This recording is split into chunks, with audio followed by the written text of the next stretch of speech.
మగమాస నాడు జాతర ఈ తెలంగాణలో జాతర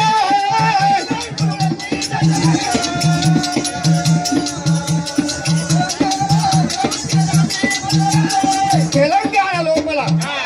వెనకడికో సామెత ఉండే కూడలు చూడకపోతే కుక్క బతుకట కూడల్ని చూడకపోతే కుక్క కన్నా ఈయనం అన్నది వెనకట బాబాయ్ చెప్పు పోవాలరా అని చెప్పి అందుకోసమనే ఆ శ్రీరామచంద్రుడు సీతమ్మని తీసుకొచ్చిన నాడు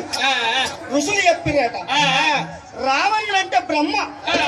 బ్రహ్మ చెప్పిన కనుక బ్రహ్మత్య పాతకం వస్తుందిరా కొడుక మరి పాతకం ఎట్లా కావాలని చెప్పి అడిగింది శ్రీరాముడు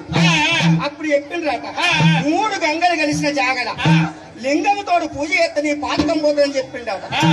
ఎక్కడ తిరిగిన జాగ దొరుకుతుంది అని చెప్పి కూడలికి నడుచుకుంటూ వచ్చింది కానీ లింగం లేదు హనుమంతా నువ్వు సంజీవని తీసుకొచ్చిను కాసిపోయి లింగం తీసుకురాపో కొడుకు అన్నాడు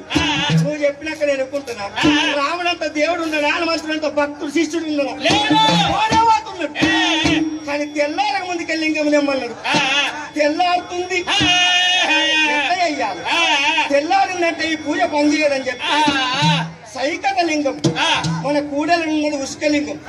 శ్రీరాముడు అప్పటికప్పుడు ఉష్కతో లింగం చేసి అగో పూజలు ఎట్లా కడుతుండు శ్రీరామచంద్రుడు